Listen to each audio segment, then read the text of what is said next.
오늘 35페이지, 35페이지란다. 네, 120페이지 35번 경문을 할 차례죠. 맞죠?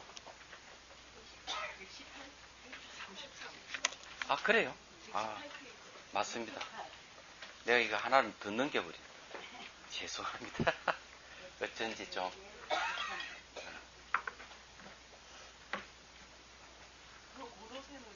예. 예, 이제 각고 다름에 대한 이제 통해 가지고 성의제를 이제 드러냈죠. 이제 이 부처님이 개송으로서 이제 그 마무리를 합니다. 그때 세종께서는 이 뜻을 거듭 밝히기 위하여 개송으로 말씀하셨다. 이 뜻은 이제 각고 다름을 통해 가지고 성의제를 드러내는 뜻을 얘기합니다.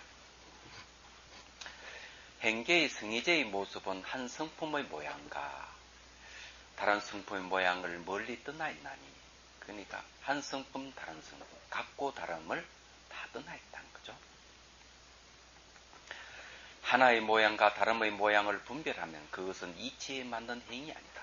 그리고 성의제의 모습을 하나다, 하나의 모습이다, 또는 다름의 모습이다, 이렇게 얘기하면 그 이치에 맞는 행위 아니다 하는 거죠. 중생들은 모양의 속박과 그들 추종의 속박에 매여 있나니 부디 부지런히 사마타 이빠사나를 닦으라. 그래야 비로소 해탈을 얻으리. 이제 모양의 속박, 눈에 보이는 이 세계의 모양의 속박이 우리는 그 대상을 인식함으로써 진짜가 있다, 내 밖에 다른 존재한다, 그는 독립되어 있는 뭐 존재다, 이러니까 그 모양이 속박된 거고요. 또 추종의 속박이라고 하는 것은 마음속에 잠재되어 있는 성향을 얘기합니다. 잠재된 성향이 매여 있다. 이래 보면 잠재된 성향이라고 얘기하는 건 뭘 얘기하느냐?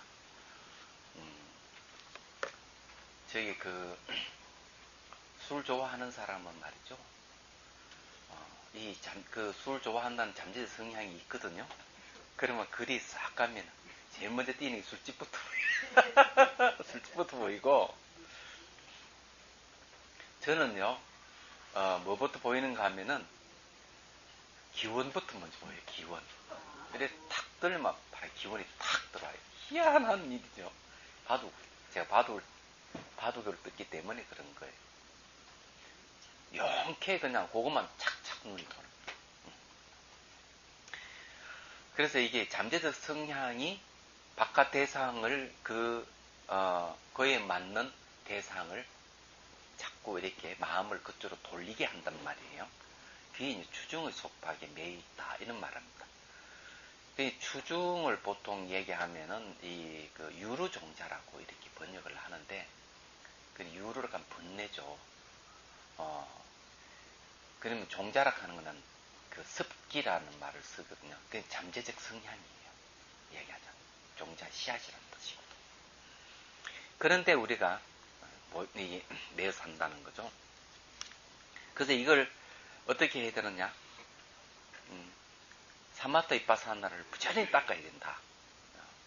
요건수 지관, 이런 말 쓰죠. 이내듯 해탈. 그래 비로소 해탈을 얻는다. 이렇게 해탈은 모든 속박에서 벗어난다는 거죠. 모양의 속박과 추중의 속박에서 벗어나는 걸 해탈이라는 거죠. 내 안에 매이는 것도 벗어나고 밖에 매이는 것도 같이 벗어나야 된다, 이러는 거예요. 자, 34번 경문, 열의 질문. 자, 여기서부터는 또 이제 달라집니다. 일체 두루하는 일미 모양, 이걸 이제 공부를 하게 됩니다. 여기 이제 다른 점이에요. 우리가 이제 그 성의제를 드러내는 데 있어가지고 총 이제 그 5개가 있죠. 그새 이제 아마 거의 다 까먹은 것 같은데요. 거기에 63페이지를 보면요.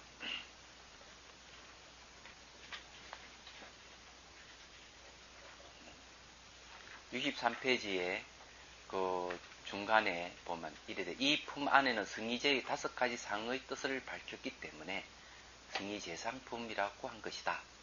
5가지 상이나 즉 5가지 특성으로 이 명언상이랬죠. 명언을 뜻난 모습, 무의상, 2가지 모습을 뜻난 것. 초과심사소행상, 심사소행을 초과한 상. 심사소행의 상을 초과했다. 이렇게 되거든. 초과는 벗어났다는 거죠. 심사라고 얘기하는 것은 잘 알다시피 그 마음의 그 움직임을 얘기합니다. 그 다음에 초과 제법 1, 2 성상. 요건 이제 우리 앞에 공부를 했죠. 제법의 각고 다른 성품의 모습을 초과했다. 이제 마지막으로 우리가 공부하는 게 편일체 일미상입니다. 일체에 두루하는 한 가지 맛의 모양을 이제 공부를 하게 됩니다. 이게요. 그래서 이제 여기 이제 마지막 요걸 공부를 하면은 승희제ệp 상품을 떠나가지고 이제 심의식 상품으로 넘어갈 거예요.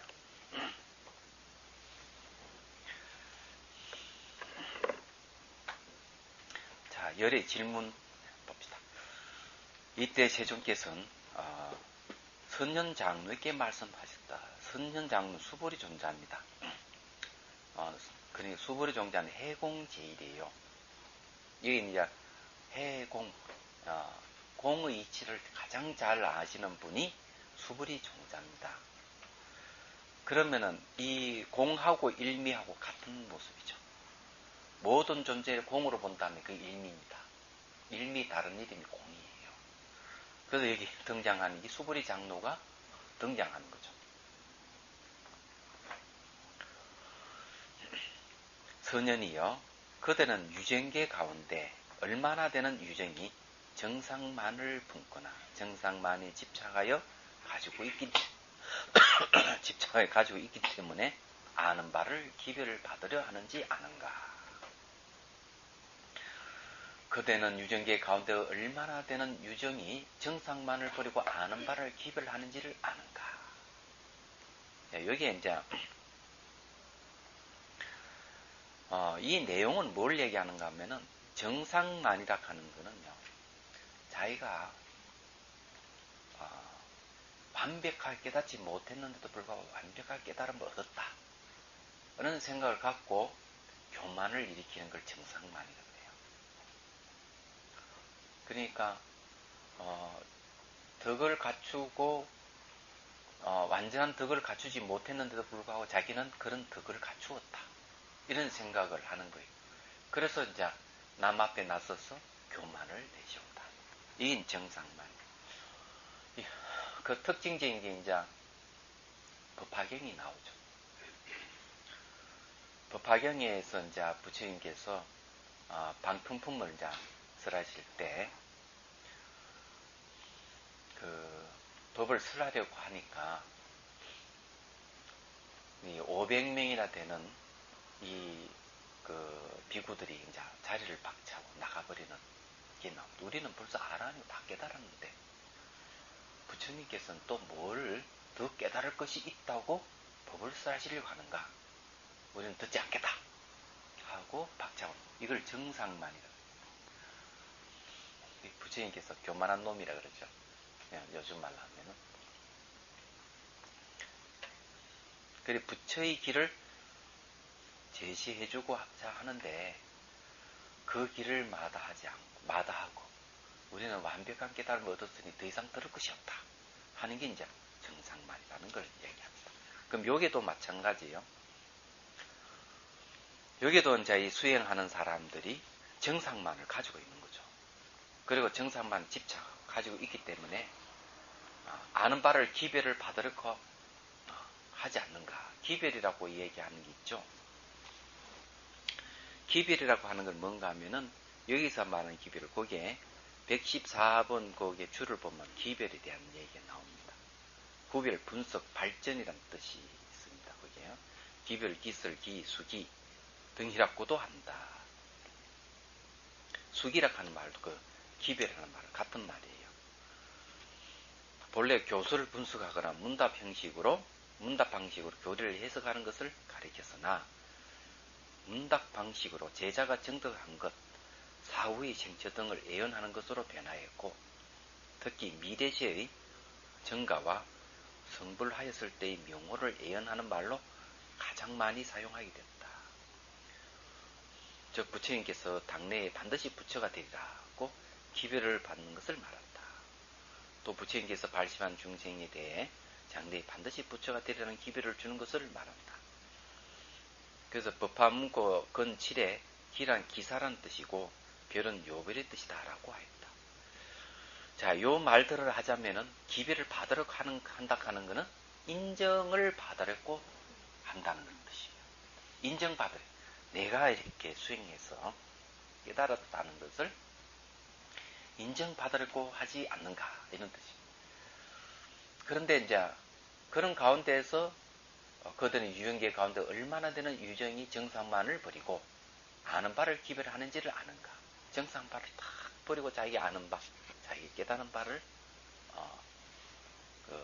인정받으려고 하는지를 아느냐 하고 이제 이 얘기를 하는 거예요. 자, 원칙소 1번 보십시오. 부처님께 수불에게 설법하기를 명령하시고 다른 제자에게 명령하시지 않았으니 첫째는 그가 무쟁정을 행하기를 좋아하고 둘째는 공법을 행하기를 매우 좋아하기 때문이다. 근데 이제 이 말은 뭔가 하면은 부처님께 수불이에게 종종 네가 나 대신 법을 쓰래라. 이거는 부처님이 수불이 존재를 인정하는 겁니다. 이야기하자. 그래 다른 제자들에게 이렇게 설법을 하라고 안 하고 수불이 존재에게 이렇게 설법하시는 이유가 어디 있느냐는 거죠. 그거는 이제 무쟁의 선정을 행하기를 좋아한다. 다툼이 없다는 거죠. 그다음 공법을 행할 매우 좋아하기 때문이다. 그렇습니다. 그렇다면 어째서 부처님께서 보살들에게 말씀하시지 않는가? 그런데 왜 수불이 등장하느냐? 아무기 보살, 이렇게 문수보살이라든지 가는보살을 대상으로 해서 말씀을 하시면 될 건데 하필 수불이 존재하냐 이기죠. 그래 지도론 제11권에 수불이는 항상 공삼매를 행하고 번뇌를 다 끊었으며 중생들이 신심을 내기 때문에 설법을 명령하였다고 한 것 같다. 근데 수불이 존자가 가장 이 공에 대해서 잘 이해하신 분이니까 일치투란 일미모습이 공이라는 것을 여기서 얘기하는 것이죠. 그래서 이제 이 수불이 존자를 대상으로 해서 얘기를 하시는 거죠. 그런데 이거를 해석하면서 진제의 기록에 의하면 교만은 있고 없음에 각각 네 가지 뜻이 있다. 교만이 있음의 네 가지는 첫째 정상만이 의지하는 것은 이른바 유치오음이요. 그 정상만이 의지하는 것은 이제 취하는 것이 있는 이 오온입니다. 이 오음은 오온을 얘기하는데요. 색수상행식 오온이죠. 바로 사람을 얘기하는 거죠. 둘째는 그 교만의 원인이 있는 거죠. 이 교만이 왜 일어나는가 하는 원인이 있는 겁니다. 이른바 교만의 수면이며 수면하는 번뇌의 다른 이름인데 이거는 이 잠재적 성향이 바로 수면이에요. 셋째는 교만의 그 본체, 체인이 이른바 상심이요. 마음을 높이는 걸 얘기합니다. 그러니 원인은 마음속에 잠재되어 있는 성향, 그런 수면이 자꾸 교만을 일으키는 원인이 되고, 그런 이 만이라 하는 그 본체는 뭔가 했더니만 마음을 자꾸 높이는 걸 얘기해요. 낮추는 게 아니고. 높인다 하는 거 아시죠? 그래서 이게 하심의 반대 되는 말이 상심입니다. 지 잘났다고 자꾸 높여 상대를 자꾸 깔아버려.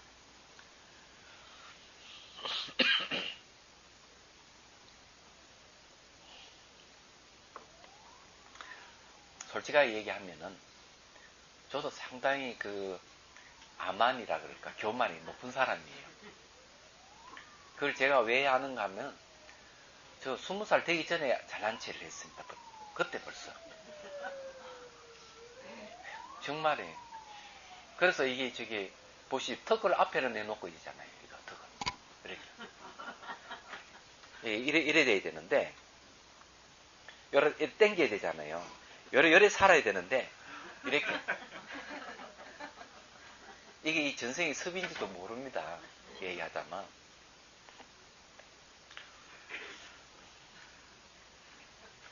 근데 이걸 제가 알아차리고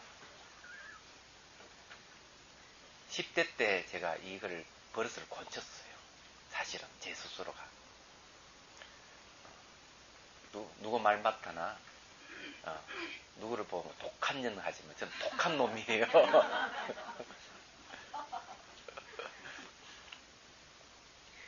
그래서 그때 생각한 게, 야, 이걸 이 잘난 체, 고기를 까딱까딱거리면 잘난 체 하는 걸 어떻게 하면 고칠 수 있을까? 그러면 수양을 해야 된다. 수양이 가장 좋은 방법이 뭘까? 태권도라든지 뭐 합기도라든지 이런 그 무술을 연마하면은 좋다는 생각을 했어요. 근데 제가 그런 성향이 안 맞기 때문에 가만히 앉아서 하는 게 없나? 바둑이 있더니 바둑. 그래서 바둑을 배웠어요. 그래서 이 성격을 꼰치게 된 거죠. 이게 이제 상심이라 하는 그런 거, 자기를 자꾸 높이는 거. 뭐 별로 드는 것도 없고 아는 것도 없으면서 지 잘난 체 하면서 자꾸 높이는 걸 상심이 한데, 그게 이제 교만의 본질이에요. 그게 넷째는 교만의 작용이니 곧 이 마음을 높이는 만에 의하여, 교만에 의하여 모든 업의 가보등을 내는 것이다 라고 해요. 이거 무슨 말인가 하면, 자기 교만을 자꾸 내고 이러면은 선생님한테 잘못 만나면, 선생님 잘못 만나면 이놈이 제자놈이 교만을 떨어 그리 아만이 높아서 되겠어? 이러면서 그냥 두드려 맞습니다. 잘못하면은. 그게 이제 그 교만 또는 아만의 작용이에요. 만의 작용이라 하는 그런 거거든요.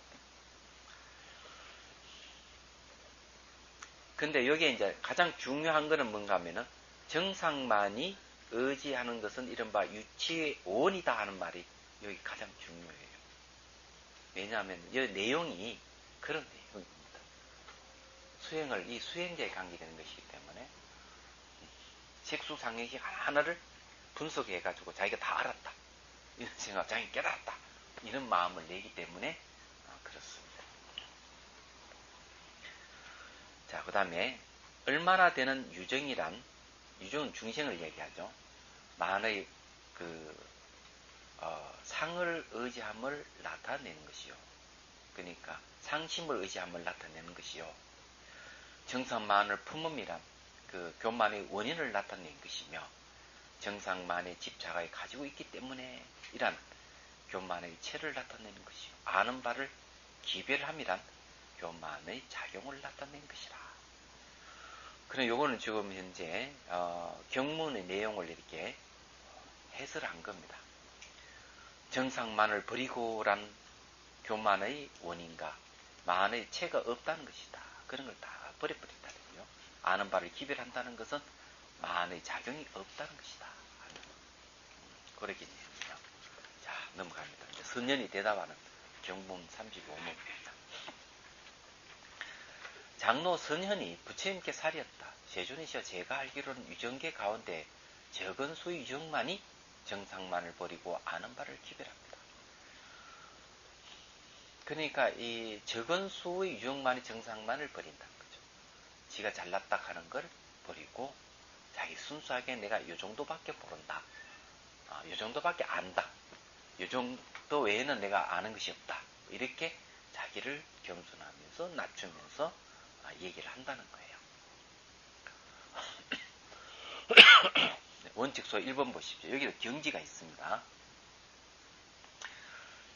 이하는 선현의 대답이다. 여기 두 단계가 있으니 먼저는 뒤의 물음을 해석한 것이요, 뒤에는 앞의 물음에 대답한 것이다. 이건 즉 그 처음이니 이른바 오직 조지 이상의 보살만이 일미의 모양이 두루한 법공의 수성한 뜻을 여실히 알기 때문에 법에 대한 정상만을 일으키지 않는 것이니 그것은 저 이성이나 이성은 성문 영각이에요. 성문 영각이나 본부들이 아니다. 그러면 소수의 유정만이 정상만을 떠나 아는 바를 비기를 한다는 것이다. 이때 소수의 유정만 정상을 버렸다는 것은 초지의 이상의 경지에 있는 분들이라는 걸 얘기를 합니다. 어떻게 해서 초지가 그 기준이 되느냐? 이 여기에 저기 일미락 하는 공인데 공 중에서 법공을 얘기합니다. 그것도 하나 이제 안 것이죠. 초지는 말이죠. 진여의 자리에 머물고 있는 상태가 바로 초지의 경지입니다. 진하는 것은 허망하지 않아서 진이요, 여 바뀌지 않아서 여다. 우리 마음이 본질이 참답고 바뀌지 않는 것. 바로 여기에 머물고 있다. 그게 뭔가 법공의 자리예요. 진여의 다른 이름이 법공이라고 해도 됩니다. 그리고 다른 말로 하면 일미 한맛이에요.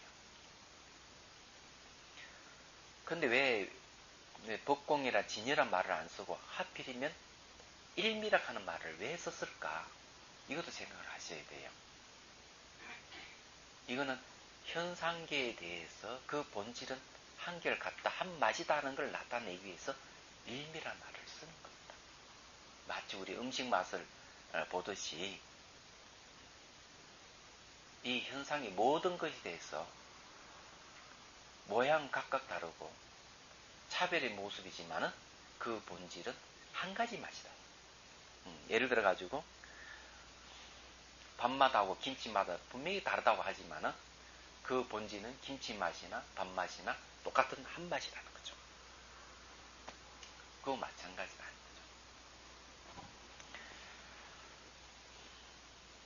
거죠. 그 다음에 이제 그 밑에 경문 봅시다. 세존이시여, 제가 알기로는 유정계 가운데 한량없어 지을 수 없고 표현할 수도 없을 만큼 많은 유정들이 정상만을 품고 정상만에 집착하여 그 아는 바를 기별합니다. 그래 많은 사람들이 이 저게 조지 경기에 이르지 못하고 지 잘났다고 그런다는 거죠. 그러면 이 교만에 대해서 만에 대해서 한번 공부를 좀 해보죠. 원칙소 2 봅시다. 만은 이생가, 이생이라고 얘기하는 것은 그 생을 거듭하는 중생을 이생이라 그래요. 이생과 유학과 성자에 통한다. 유학이라고 하는 것은 그 무학 위에 들어가지 못한 를 유학이라고 합니다. 그래 아라한과 들어가기 전은 다 배움이 있는 유학이에요. 성자라고 얘기하는 것은 바로 아라한과에 들어가면 성자입니다. 얘기하자면. 자, 그러므로 성유식론 제6권에는 어떤 것을 만이라고 하는가? 자기를 믿고 남에게 뽐내는 것을 성품으로 삼아 교만하지 않음을 장애하면서 고통을 내는 것을 업으로 삼는 것이다. 자기를 뽐내는 것을 얘기해요. 한 번은 제가 송강사 있을 때 원순 스님이 야, 요즘 지원 스님이 말이지 상당히 교만해진 줄 아느냐? 네 자신을 아느냐? 또 이러는 거예요.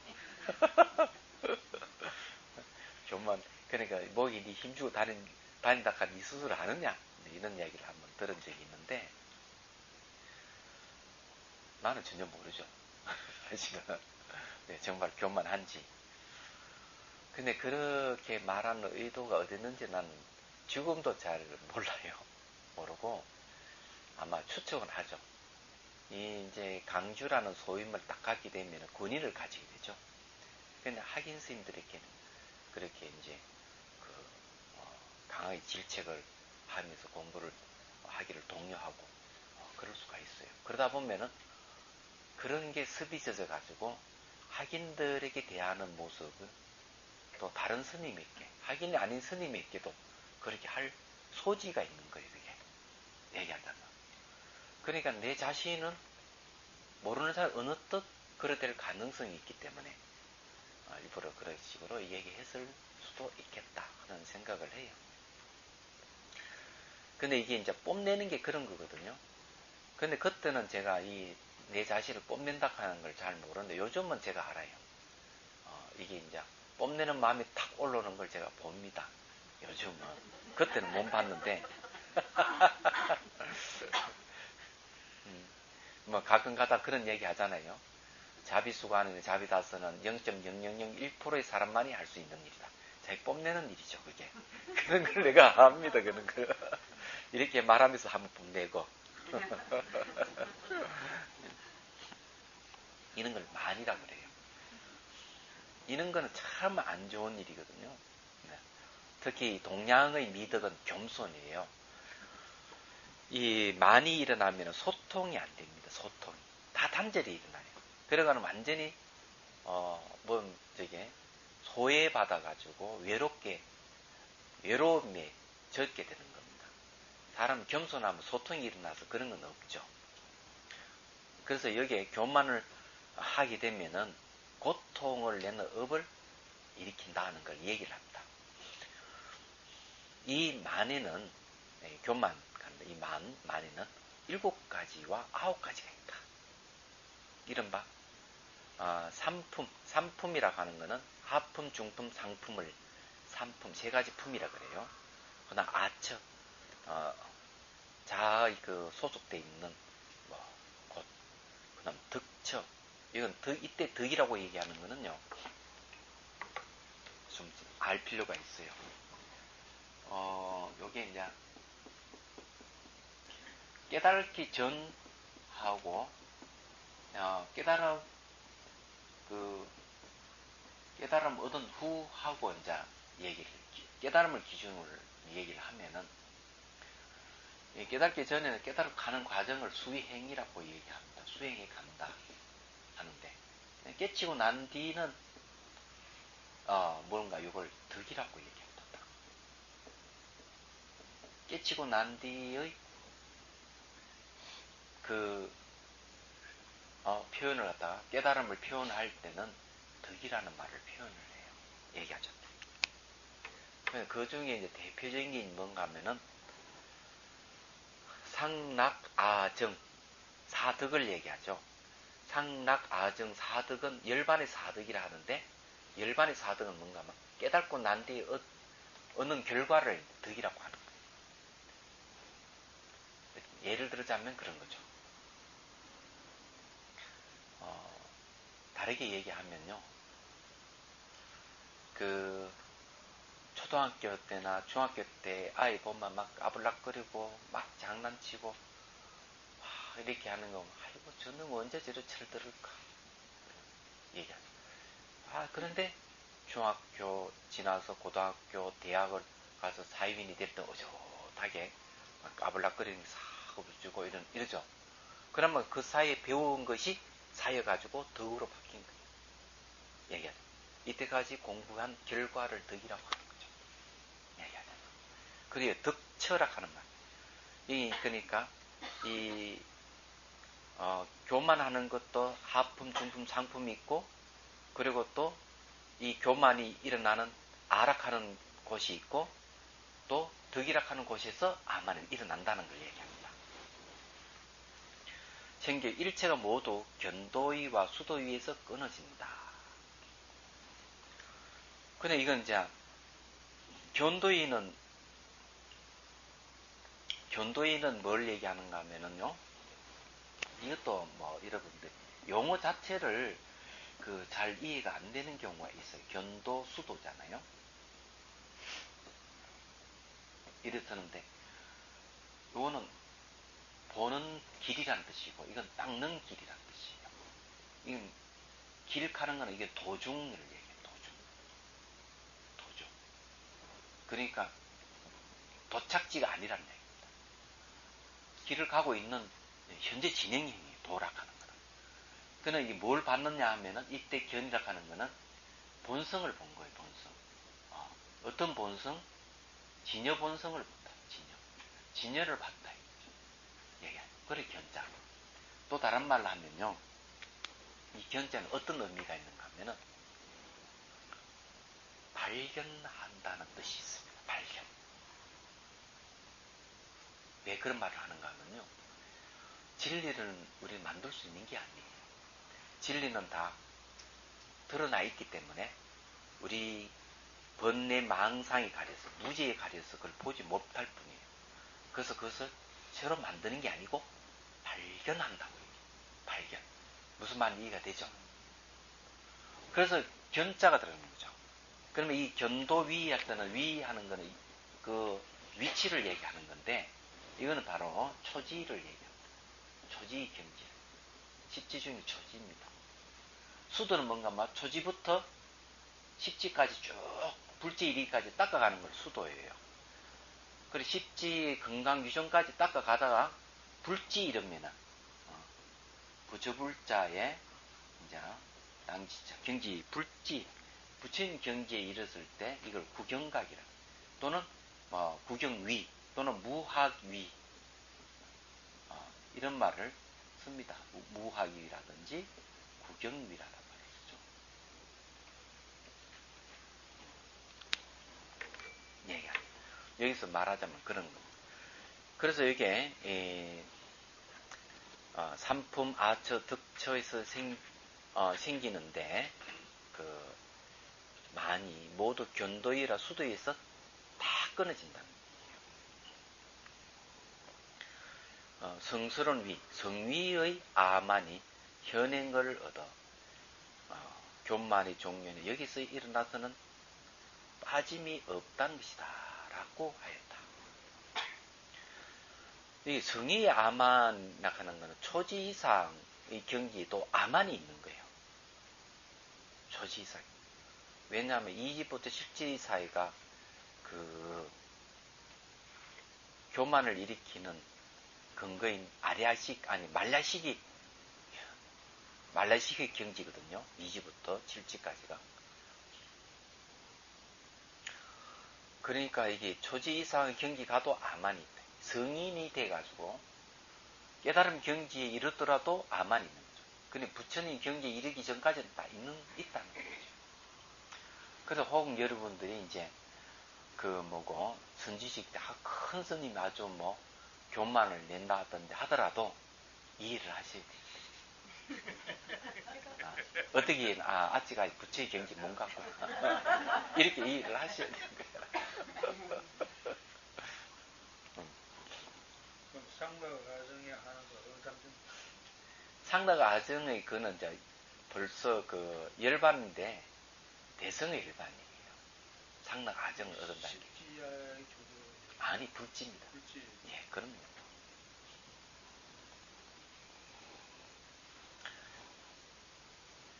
자, 그 다음에 성실론에 의하면 가만, 비만은 삼품에 의해서 일어나고, 그러니까 하품, 중품, 상품에서 일어난다는 거죠. 자, 아만은 아체에 의해 생기고, 내락하는 교만은 어디서 생깁니까? 내락하는 곳에서 생기며, 삿된 교만과 정상만은 덕처에 생긴다. 덕처에 생긴다 하는 것은 깨달음의 경지에서 삿된 교만과 정상만이 생긴다. 이 말이에요. 이거는 분명히 잘 구분을 하셔야 됩니다. 잡지론 제6권에는 하중 두 품에서는 뭐가 생기는가 하면 교만이 생기고 중상품에서는 과만이 생깁니다. 과만이라고 하는 것은 지나친 교만이에요. 지나친 교만이 생기며 상품에서는 지나친 교만에서도 더 지나친 교만이 생기고 상품에서는 열만이 생깁니다. 이거는 이제 열등하다는 내가 이게 별 볼 일 없다는 교만이 더 생긴다는 거죠. 이거는 얘기 상품에서 하열하다는 교만이에요. 네. 그거는 5, 4온에서 그러니까 5개의 삿된 온에서 삿되다고 얘기하는 거는 색수상행식을 무화로서 보지 않고 유화로서 보면은 전부 삿된 거예요. 색수상행식 하나하나에 전부 다 내가 있고 내 것이다. 라고 집착을 하는 겁니다. 그럼 집착하면 5가지 삿된 온이 되는 거예요. 그래서 여기에서 미리 5가지 삿된 온에서 나와 내 것이라는 이라 집착함으로 말미암아 아만이 생깁니다. 그래서 이게 온에서 아만이 생긴다는 거죠. 훌륭한 덕을 얻지 못하고서 이미 얻었다고 생각하는 데서 정상만이 생기며, 그러니까 아직까지 내 깨달음을 얻지 못했는데도 얻었다고 생각하는 게 정상만이다. 그래서 이 법화경에 부처님께서 일성, 누구나 부처가 될 수 있는 가르침을 하려고 하니까 부처님 무슨 말씀하십니까? 우리는 벌써 아란이고 더 이상 배울 게 없는 완벽한 깨달음을 얻었는데 더 뭘 말씀하시려고 합니까? 그러면 자리를 박차고 나가버리는 거죠. 얘기하자. 그래서 그걸 이제 얘기하자면은 여기서 훌륭한 덕을 얻지 못했다는 거죠. 그걸 정상만이라는 거죠. 실로 덕이 없는데 덕이 있다고 생각하는 데서 삿된 교만이 생긴다라고 했다. 그게 삿된 교만하고 열등한 교만하고는 다른 거예요. 교만도 차원이 있지. 그죠? 열등한 교만이 있어요. 열등생, 우등생 하잖아요. 말하자면. 그 열등한 교만은 2가지 있다고 생각하는데요. 제 개인적인 생각은 자기가 하는 행동 자체가 교만을 떨긴 뜨는데 천박한 교만을 뜨는 것. 그걸 아마 열만을 하지 않겠나 하는 거. 또 하나는 뭔가 하면은 자기의 이 교만을 뜨는 것 자체가 이게 그도 이제 조금 이게 열등하다 하는 건 알긴 알면서 교만을 내는 그런 것이 아니겠나 이런 생각을 합니다. 그런데 사만은 달라요. 삿된 교만은 다른 거예요. 덕이 없는데 덕이 있다고 생각하는데 사만이다 하는 거는 지가 못 깨쳤는데도 깨쳤다고 하는 게 아니고 잘못 깨친 걸 갖다가 진짜 깨침이라고 생각하는 걸 사만이라 그래요. 그런 건 예를 들어서 몸이 다 사라지는 걸 정각이다. 그러니까 어떻게 사라지나 몸을 때려 부수고 없애고 해서 몸이 사라졌다. 이것이 무하다. 이렇게 주장하는 건 삿된 교만이라는 거죠. 사만이다. 그런 거. 정당한 건 아니다. 그리고 이제 그러면서 허공을 지향하는 것. 그러니까 그런 몸을 다 때려 부수고 허공을 지향하면서 그것을 무하라 하는 것은 잘못 알고 있는 것이죠. 그래서 그걸 삿된 교만이다. 이렇게 잘못 알고 있는 그런 사람 많잖아요. 이제 우리가 이게 교만에 대해서 이제 좀 공부를 좀 했는데 조금 여러분들이 이제 이게 뭐가 왔을 것이라 생각을 합니다. 스스로 교만이 어디에 해당하는지를 한번 살펴보시면은 충분하게 이제 아시리라 봐요. 저한테는 올 수 있는 교만은 아마 정산만일 가능성이 많습니다. 수행은 저같이 수행하는 사람에게는 그게 있을 가능성이 있어요. 그래서 옛날에 그런 말을 했죠. 도가 일척이면 만은 일장이다. 이런 말씀을 했어요. 도는 요만큼 되는데 만은 만큼 된다는 얘기죠. 그래서 이게 도가 높으면 높을수록 그만큼 그 마구니도 치성하다 이렇게 얘기를 합니다. 그럴 때 찾아오는 게 교만이에요. 정상만이란 말이에요. 그 다음에 봅시다. 경문이에요. 세존이시여 저는 어느 때 아련야의 큰 숲속에 있었습니다. 아련야라 하는 고요한 조용한 곳을 얘기합니다. 그래서 이게 아주 수행처를 얘기를 하죠. 거기 원칙소 1번 보십시오. 거기에 116 있잖아요. 주 116 안에 원칙소 1이 있죠. 예. 거기에 보면은 아련야라는 범음이니 번역하면 한적한 곳이다.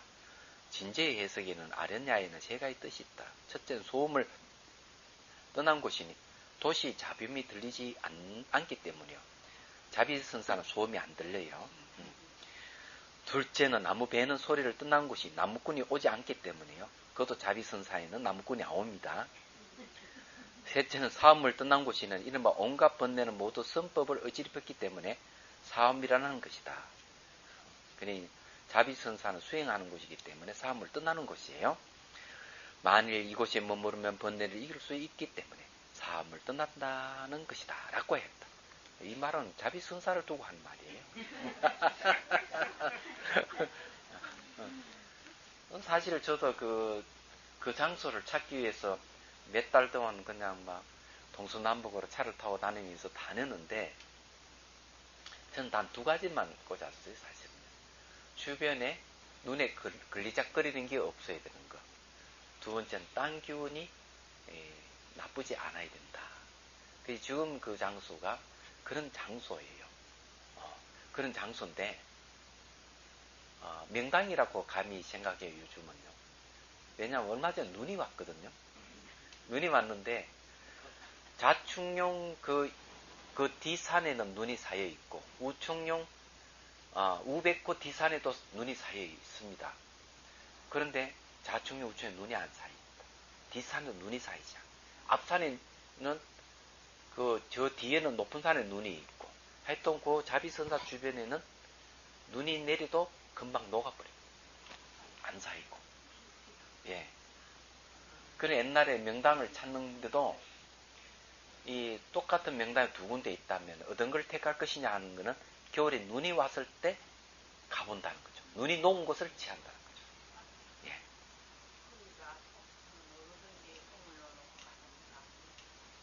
그건 노루 많습니다. 예.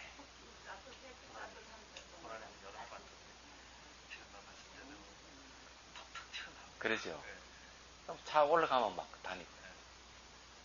그리고 그게 저기 아유 그러면 녹야원이라 할까? 예? 그렇죠. 또 별 망상을 다 지금. 거기에 그 원칙소 3 보십시오. 지도론에 의하면 5가지 뜻이 있다. 첫째는 글사이니 글사라고 하는 비구를 갖다 얘기합니다. 비구를 글사라 그럽니다. 글사라 하는 건 이 비는 선비 이런 뜻이죠. 생활이 청정하기 때문이다. 둘째는 번뇌를 깨뜨리는 뜻이며 그러니까 비구라 하는 번뇌를 깨뜨린다는 뜻이 있는 거죠. 셋째는 집을 떠난 사람이란 뜻이며 넷째는 계율이 청정하다는 뜻이며 다섯째는 악마를 두렵게 한다는 뜻이다. 이 악마를 두렵게 한다는 뜻이 이 말을 잘 이해가 안 되시는 분이 있는지 모르겠는데 그 부처님께서 그 성도하실 때 보면 굉장히 나잖아요. 마왕 바순이 자기 딸들을 데려와 가지고 집딸 태자를 유혹을 하잖아요. 그래 유혹해가지고 자꾸 그 도를 성취하는 걸 방해 놓습니다. 그 방해 놓는 이유가 뭔가 하면은 마왕 파수는 어디 사는 건 천상에 살아요. 천상의 신이에요. 오영락을 이루어진 세계인데 한 사람이라 깨달음을 얻게 되면은 그 오영락으로 이루어진 집이 무너진다는 궁전이 무너진다는 거죠. 얘기하자면. 그래서 도를 못 깨지고 방해를 놓는 거예요. 그래서 이게 악마를 두렵게 하는 거죠. 그래 깨달은 사람이 나오면 그만큼 마군이 있을 자리가 없는 겁니다. 그래서 이제 이런 말을 하는 겁니다. 여기 악마를 두렵게 한다는 뜻에 대해서 유마경에 보면 그런 내용인데 그 스님이 무슨 스님인지 이름을 잘 먹었는데 문병을 유마거사 병이 들었으니까 문병을 가시오 하니까 이 스님이 이 얘기를 합니다. 부처님 저는 유마거사의 도덕을 도저히 감당할 수 없습니다. 제가 수행할 때 수행을 탁 하는데 천상의 신이 말이죠. 제석천왕인 줄 자기는 알았대요. 하늘 여자를 데려와가지고 500명이 된 이 하늘 여자를 거룩한 스님께 제가 바칩니다. 거둬주십시오. 이런 거라. 그러니까 스님이 저는 비구로서 도저히 그것을 받아들일 수 없습니다. 거절을 했다는 거죠. 근데 이 제석천왕이 아니고 악맘 파순이 마왕 파순인 거라 이야기하죠. 근데 각종 유막에서 탁 나타나가 너 저게 마왕 파순이지. 그래. 그 저희 스님에게 이렇게 바치지 못한다면 그 하늘 여자도 나에게 바쳐라. 딱 이렇게 얘기합니다. 그러니까 주고 싶은 마음이 없죠. 다 데리고 갈라 하는데 정말 꼼짝으로 발을 떨어지지 않고 움직이지를 못하는 거예요. 유막에서 법령이 원까지 취해가지고 그래 할 수 없이 그럼 제가 바치겠습니다 하고 500명이 되는 하늘 여자를 유막에서 바치고 자기는 도망을 간 거예요. 도망을 가다가 만 생각하니까 억울한 거지. 억울한 거예요. 그 사이에 이제 유막의사가 이제 하늘 여자들은 앉아놔놓고 법을 설하면서 법에 대한 기쁨을 일으키게 합니다. 법이 이런 거군요. 우리 이때까지 몰랐습니다. 이렇게 이제 해가지고 법의 기쁨을 만끽하게 하는데 이 악마 파수는 갔다가 너무 억울해가지고 다시 하늘 여자 찾아와야 되겠다고 내려와가지고 유막에서 그 달라고 합니다. 그러니까 유막은 그래 그러면은 다시 돌려드리겠습니다. 딱 이러니까 하늘 여자들이 막 데모를 하는 거라. 네? 이때까지 몰랐을 때는 마왕 파순에서 같이 살았지만 이제 법을 알았으니까 우리는 그런데 어두운 곳에 안 간다고. 우리는 절대 따라가지 않는다고 이렇게 얘기하니까 유마가서 하는 말이 법은 등불과 같아서 어두운 데서 더 빛을 발하는 법입니다. 가십시오. 그러니까 마음 파순이 혼비백산을 하는 거죠. 그게 유마경이 나오는 얘기. 사리불 전자예요. 야, 참 그렇구나. 참. 이렇게 기억력이 이 보살님보다 기억력이 있게 없어가 해야지. 보통 일이 아니에요.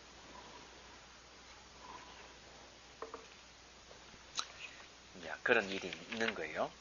자, 그 다음에, 자, 122페이지, 36번 경문을 보십시오.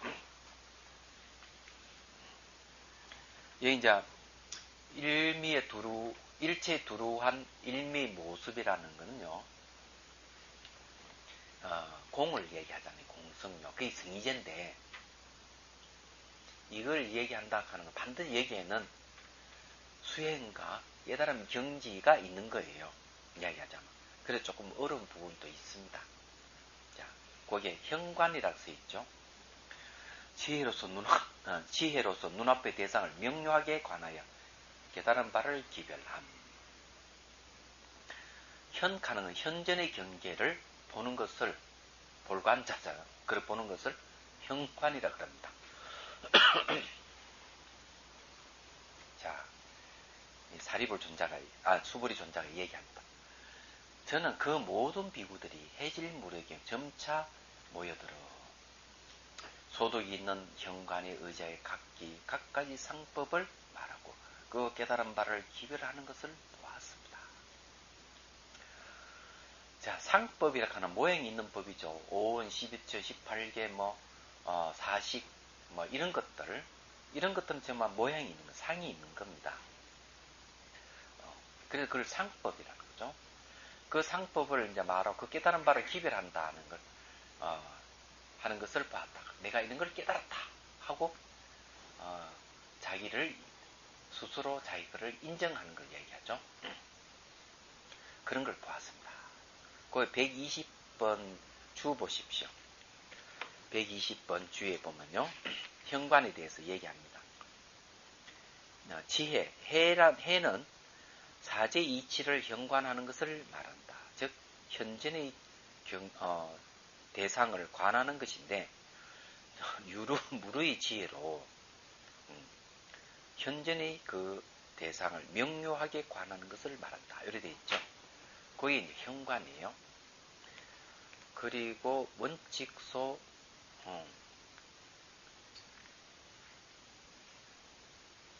1번이 앞에 앞에 원칙소 1번이 어디 가버렸어?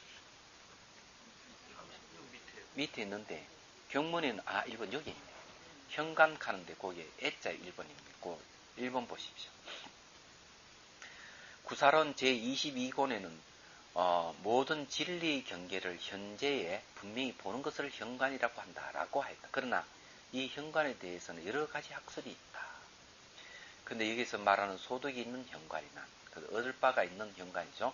이른바 그 비구들이 첫 법륜에서 말하는 13가지 법문에 의하여 그 말에 집착함으로써 소득이 없는 얻을 바가 없는 거죠. 소득이 없는 일미 법구 진리 구절이죠. 승리제를 알지 못하면서 정상만을 일으켜 공의 경계의 승리제를 정득했다고 말하는 것이다. 경자고 한문이 틀렸습니다. 여기에 저게 턱토변이 하나 더 들어가야 됩니다. 그 경계경자 이런 실수를 했네요. 그죠? 죄송해요. 난주에 본치에 되겠어요. 묻는다. 그 비구는 어떤 현관에 의해 아는 바를 기비라 했는가? 답한다. 견도이와 수도이와 무아이와 앞의 방편을 통틀어 말하는 것이니 그러므로 이하의 경 사염주 내지 팔정도를 얻기 때문이다라고 한 것이다. 자, 여기서 이제 이야기하는 게 자기는 견도이나 수도이나 무아이에 도달하지 못했으면서도 자기는 견도의 수도의 무아이에 도달했다고 이렇게 얘기하는 것이고, 그래서 이 그 경에서 사염주 내지 팔정도 이런 걸 이제 공부를 해가지고 자기들은 그 얻은 바가 있다고 얘기를 한다 하는 얘기예요. 여기서 이제 중요한 걸 하나 말씀을 드리죠. 원칙소 2번을 보면서 같이 연계해가지고 제가 말씀드릴게요. 여기 아주 중요한 얘기가 있습니다. 원칙소 2. 이하는 아는 바를 기별하는 것이다. 오온 등에 의해 각가지로 내는 견해를 승의제라 하고 일미 법공의 이치를 승의제라고 말하지 않으며 나아가 발성도 가운데 자성의 차별과 또 대치 등을 대하에 치료하는 등을 승의제라고 헤아려 정상만을 이루기 때문에 지금 서술하는 것이다. 그런데 여기 이제 보면요, 오온 이건 막 그냥 12처 그 다음에 18개 제가 그냥 한글로 적을게요. 그 다음에 뭐 전부 나와 있으면 연생, 사식, 그 다음에 사제 이런 것들이 있는데 이게 지금 그 조전 법륜에서 이야기하는 게 다 나와 있어요. 요거는 전부 지금 3에 있으면 적을 필요 없습니다. 그러면 이것을 하나하나의 오온을 늘리면 12처가 되고 오온을 더 늘리면 18개 됩니다. 얘기하자면은. 그리고 이제 이런 것들이 이제 또 오온을 다른 말로 하면은 연생이 되기도 하고 또 이 사식, 사제 이게 전부 다 연관이 다 있어요. 서로가 연관이 있는데 이것을 하나하나 자기가 깨달은 바를 소식을 전하면서 내가 이래 이걸 해갖고 따랐다 얘기하는데 이건 기본적으로 삼법인을 관찰을 해가지고 열반을 얻습니다. 삼법인을. 그러니까 재행무상, 일체계고, 일체계고, 재범무화. 그 다음 하나만 얘기하면 일반을 열반을 하죠. 열반 적정, 열반을 얘기를 합니다. 그럼 이게 삼법인을 관찰하거나 12연기를 관찰하거나 해서 얻는 게 뭔가 하면은 무상, 고, 무화를 채덕하고 궁극지기는 열반을 채독을 하는 겁니다. 여기에서 경지는 여기서 못 벗어나는 거예요. 그럼 대승에서 이야기하는 것은 뭐냐는 거죠. 지금 여기까지 온 거는요, 여기까지면 어디까지는 오는가, 뭐, 초지까지는 갈 수 있어요. 이걸 가지고 공부하면 초지까지는 갈 수가 있습니다. 쉽게 말해가지고, 소송 아람의 경지까지는 갈 수 있어요. 갈 수 있는데, 대승에서 이야기하는 거는 뭘 이야기하는 건가? 법공을 이야기한단 말이에요. 이 법공을 이야기하면, 이제 초지부터 이제 수도 위로 들어가는 거예요. 닦아 들어가는 겁니다. 그리고 이제, 여기서 하나 더 이야기하면, 일미법공을 얘기하는 겁니다. 이 일미법공에는 이 무상고무와 삼법인의 경지보다 더 한 단계 더 높은 거를 얘기하는 거예요. 여기서 말하자면. 왜 이 얘기를 하느냐. 저는 이걸 사실은 처음에는 잘 몰랐는데, 몇 년 전에 그 동화사에서 그 선법회를 열면서 이제 세미나를 한번 열었거든요. 선담론이라죠. 열었는데 저한테 주어진 게 이제 뭔가 하면은 가나선하고 이파산나에 대한 제목을 제가 잊어먹었는데 어떤 그럴까 비교회가 나쁜 그런 거였어요. 그러면서 제가 이제 얘기를 했습니다. 현재 대성에서 말하는 경지하고 소승에서 말하는 경지가 어디서 차이가 나느냐? 심식에서 차이 난다 그랬어요.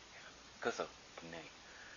그러면 이때까지 보면은 청정도론이라든지 아비달마에서 얘기하는 거는 심식은 6개밖에 없어요. 시각, 청각, 후각, 미각, 촉각, 의식 6개입니다. 그럼 왜 이게 심식 6개인가 하면 대상이 색, 성향, 미, 촉, 범 6개이기 때문에 그래요. 대상이. 그러면 여기서 깨달음의 경지라 하는 거는 이게 소승열반. 그러니까 삼법인을 깨쳐 소승열반에 지나지 않는다. 그러면 여기서 더 깊이 가야 된다. 왜 그러냐면 대승에서는 팔식을 얘기한다는 거죠. 말라식, 아리아식이 더 들어가는 거죠.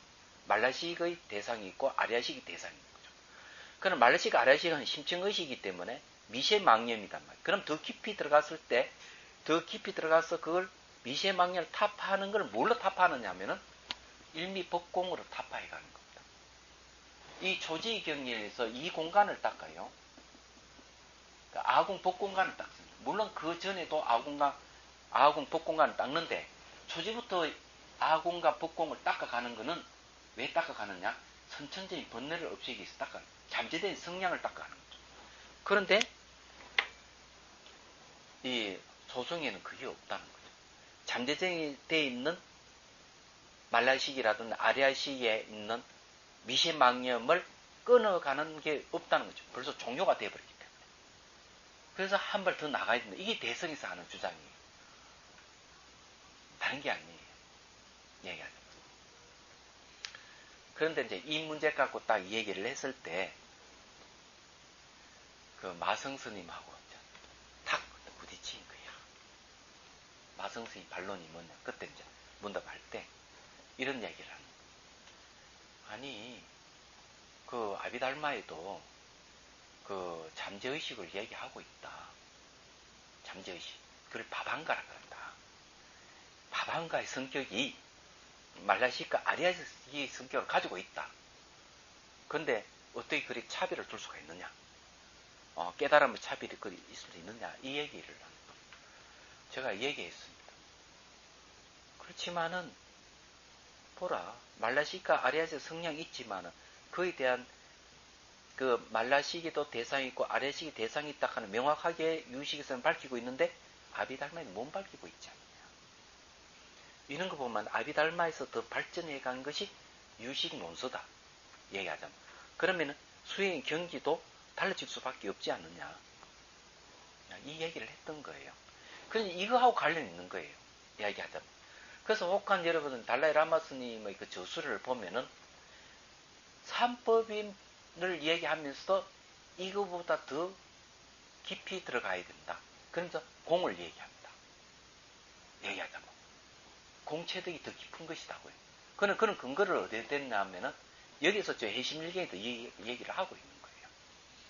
얘기하자면은 좀 이해가 됩니까? 그죠? 그래서 이게 대성하고 소성의 차이점을 거기도 두는 거예요. 여기서도 그런 이야기입니다.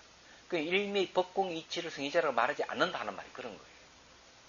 그래서 이는 5원, 12체, 18개, 연생, 사식, 사제 이런 것을 여기서는 뭐 상법이라고 합니다. 상. 네. 상. 모양 상자. 모양입니다. 사람의 성향에 따라 누구는 5원을 수행에 깨친 사람이 있고 사제를 수행했거나 18개 수행에 깨친 사람 각각 다르거든요. 그래서 이제 여기에 대해서 쫙 앞으로 얘기를 하는 겁니다. 얘기하자면. 자, 법공이 없다는 거. 예. 그니 소승은 뭔가 하면은 아공법류입니다. 아공법류. 아공법류. 대승은 아공법공입니다. 요 차이점. 법류하고 법공의 차이점이에요. 이런 이야기를 하면은 남방불교에서는 이걸 인정 안 하려고 그럽니다. 인정 안 하죠. 예, 그런 걸 여러분 이해를 하셔야 돼요. 그래서 이게 이 법공을 열어가는 거 이 초지부터 이제 다시 성천적인 법공을 열어가는 거예요. 말하는 건 초지 단계가 아닙니까? 초지입니다. 초지. 예, 소승아란이 초지고요. 대성아란이 또 있어요. 대성아란의 성격을 보면은 팔지 경지가 대성아란의 성격을 가지고 있어요. 이야기하죠. 팔지보살이. 그는 그 능가경에 보면은 능가경에서 이렇게 얘기합니다. 전생에 보살 수행을 하다가 이 생에 그냥 성문영각의 수행을 하는 이들은 어디까지 갈 수 있느냐? 초지를 넘어가지고 칠지까지는 간다. 칠지까지는 가지만 팔지에 이르지 못한다. 이런 얘기를 합니다. 예. 그니 팔지부터는 현행하는 건 없고 종자만 남아있는 상태거든요. 그래서 그거까지 못 간다. 이런 구절이 있어요. 그런 걸 근거해서 하는 이야기입니다. 그런데 원칸 이게 설이 이렇게 분분하기 때문에 그러거든요. 그렇지만은 유식에서는 불지를 무하기를 아란과를 얘기합니다. 유식에서 또 그렇게 얘기하기 때문에 이런 것이 아마 좀 정립이 될 필요가 있지 않느냐. 후대에 내려가면서 경문에서도 이야기한 대승경리 또 다르게 얘기하고 그런 게 좀 있더라고요. 얘기하자면. 자, 오온을 기별한 요까지는 해야 안 됩니까?